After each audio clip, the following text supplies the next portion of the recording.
नमस्कार, मैं अभिषेक मिश्रा। आज हम बात करेंगे वोटिंग मशीन घोटाले की। तो सबसे पहले मैं पंजाब में और पंजाब के लोगों को शुभकामनाएं देना चाहता हूं और उनका धन्यवाद करना चाहता हूं कि उन्होंने भाजपा को बाहर फेंक दिया। उसके लिए उनको बहुत बहुत शुभकामनाएं पंजाब के लोगों को। और कांग्रेस पार्टी की सरकार बनी तो अच्छी बात है, इसके लिए कांग्रेस पार्टी को भी बहुत बहुत शुभकामनाएं। अब हम चलते हैं गोवा। गोवा में भी कांग्रेस पार्टी अव्वल रही, बीजेपी नंबर 2 पे थी। लेकिन बीजेपी ने और मनोहर पार्रिकर ने गुंडागिर्दी करके विधायकों को खरीद के सरकार बनाई और राज्यपाल का भी इस्तेमाल किया बराबर तरीके से और उस तरीके से सरकार बनाई। तो हम उसमें कोई उनको खास महत्व नहीं देंगे।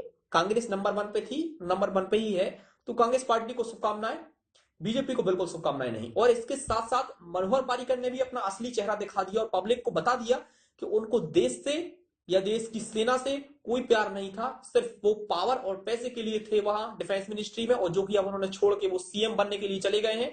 यानी इससे साफ झलकता है कि कहीं ना कुछ लफड़ा था, इसलिए मनोहर पार्रिकर ने सीट छोड़ के वहां गोवा गए।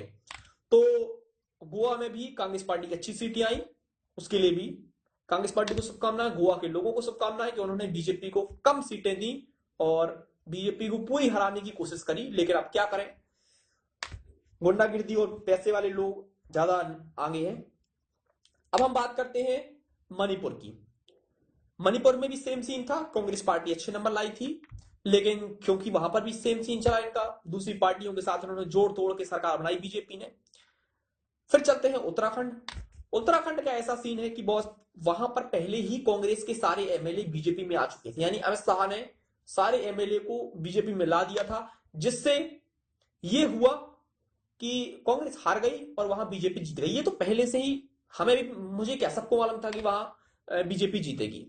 तो उत्तराखंड में बीजेपी जीती, ठीक है। अब आते हैं हम उत्तर प्रदेश की तरफ कि उत्तर प्रदेश में कैसे बीजेपी जीत गई। तो उसके लिए मैं सिर्फ 2 लाइनें कहूंगा कि मोदी तेरी ईवीएम कमाल कर गई, मोदी तेरी ईवीएम कमाल कर गई, वोट पड़े 100 ये 1000 कर गई, ठोको ताली। तो अब हम बात करते हैं कि ये ईवीएम जो है, हम इसको घोटाला क्यों कह रहे हैं, हम इसको ईवीएम घोटाला यानी वोटिंग मशीन घोटाला क्यों कह रहे हैं। मैं आपको एग्जांपल देता हूं। श्रीकांत श्रीरथ, श्रीकांत इंडिपेंडेंट थे, ये इन्होंने इंडिपेंडेंट चुनाव लड़ा, किसी पार्टी से नहीं थे। इन्होंने चुनाव लड़ा, खुद को वोट डाला, जब रिजल्ट आए तो रिजल्ट में 0 वोट, यानी जो 1 वोट पड़ा वो भी गायब हो गया, उसका कुछ पता नहीं। संभल Uttar Pradesh, booth number 235, total 926 vote पड़े, लेकिन जब रिजल्ट आए तो एक कैंडिडेट को 1200 के ऊपर वोट मिले। आप सोचिए, टोटल वोट 926, कैंडिडेट को 1200 वोट। ये जो एक्स्ट्रा वोट जुड़े, इसके लिए भी इलेक्शन कमीशन को जांच करानी चाहिए। लेकिन अब इलेक्शन कमीशन कह रहा है कि भाई साहब ईवीएम में छेड़खानी नहीं की जा सकती है, ईवीएम प्रूफ है, ईवीएम सेफ है, ईवीएम टेम्पर नहीं किया जा सकता। लेकिन यही इलेक्शन कमीशन 2010 में क्या कह रहा था, अब मैं आपको जरा पढ़ के बताता हूं। 2010 में क्या हुआ था कि 2010 में कांग्रेस पार्टी ने ये आरोप लगाया कि नरेंद्र मोदी ने गुजरात में ईवीएम्स के साथ छेड़खानी कराई हो और उससे वो जीते हैं। फिर इलेक्शन कमीशन ने अपने कुछ लोग भेजे कि जाओ गुजरात में चेक करके आओ क्या ये सच में हुआ है। ईवीएम की जांच हुई और पता चला कि टोटल 40-45 ईवीएम थी जिनके साथ छेड़खानी हुई थी। और फिर इलेक्शन कमीशन ने अपना स्टेटमेंट दिया जिसमें उन्होंने स्वीकार किया कि हाँ, ईवीएम्स के साथ छेड़खानी यानी मैनिपुलेशन हुआ था। मैं आपको इलेक्शन कमीशन का पढ़ के सुनाता हूं। The EC statement came after a report the returning officer of Padra Nagar Palika in Vadodara district who confirmed the manipulation of EVM, यानी इलेक्शन कमीशन ने यह स्वीकार किया कि हाँ, ईवीएम्स में छेड़खानी हुई थी। जब ईवीएम्स में छेड़खानी हुई थी, ये इलेक्शन कमीशन ने स्वीकार किया, तो अब इलेक्शन कमीशन क्यों पलटी मार रहा है, अब मैं आपको जरा वो बताता हूं। इलेक्शन कमीशन में 2015 में जो नए चीफ बनाए गए उनका नाम है एके ज्योति। एके ज्योति 2015 के पहले गुजरात चीफ सेक्रेटरी थे। अब आप थोड़ा दिमाग लगाइए कि गुजरात में सरकार किसकी थी? बीजेपी की। गुजरात के सीएम कौन थे जब ये वो इलेक्शन कमीशन ने ये ईवीएम्स के साथ छिड़खानी पाई थी? तब कौन सीएम थे? नरेंद्र मोदी। याद है ना? तो अब आप थोड़ा दिमाग लगाइए कि कैसे ये इन्होंने गड़बड़ी करके और कैसे गड़बड़ी करके ये उत्तर प्रदेश जीते हैं। अब उसके बाद हम बात करते हैं कुछ लोगों की जो अब आजकल सुर्खियों में है, जैसे सुब्रमण्यम स्वामी, राज्यसभा सांसद हैं ये बीजेपी के। जीवीएल नरसिम्हा राव ये स्पोक्स पर्सन है। एल के आडवाणी आप जानते ही होंगे।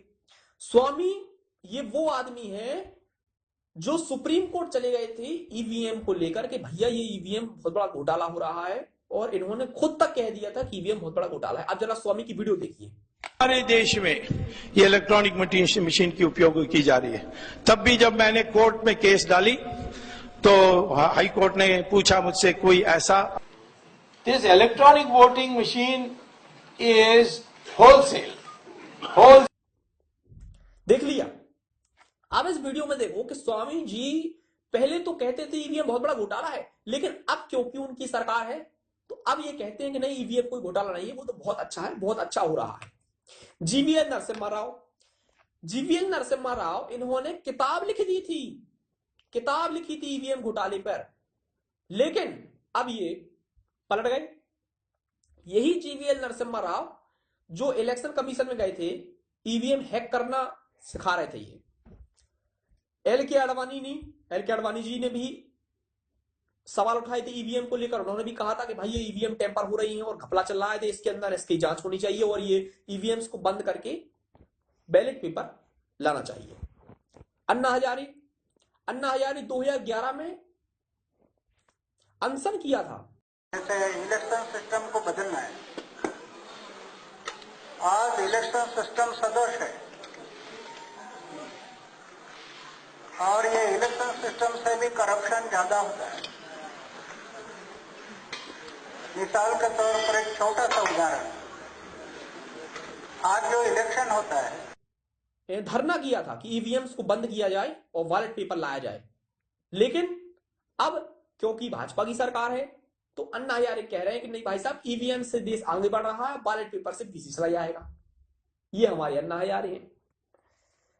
उसके बाद अब जरा आप समझिए कि आखिर ये जो ईवीएम घोटाला हुआ ये उत्तर प्रदेश में ही क्यों हुआ। उसका आप कारण मैं बताता हूं। देखिए, उत्तर प्रदेश से सबसे ज्यादा राज्यसभा सीटें हैं। अब अगर बीजेपी उत्तर प्रदेश जीत गई तो उनको राज्यसभा का सीधा द्वार खुल गया और प्रेसिडेंट का भी सीधा द्वार खुल गया। यानी अब बीजेपी को राज्यसभा में बहुमत है और लोकसभा में ऑलरेडी बहुमत है। अब अगर इनको कोई भी नया कानून लाना है तो इनको जरूरत होती थी लोकसभा में, राज्यसभा में और राष्ट्रपति की, जो कि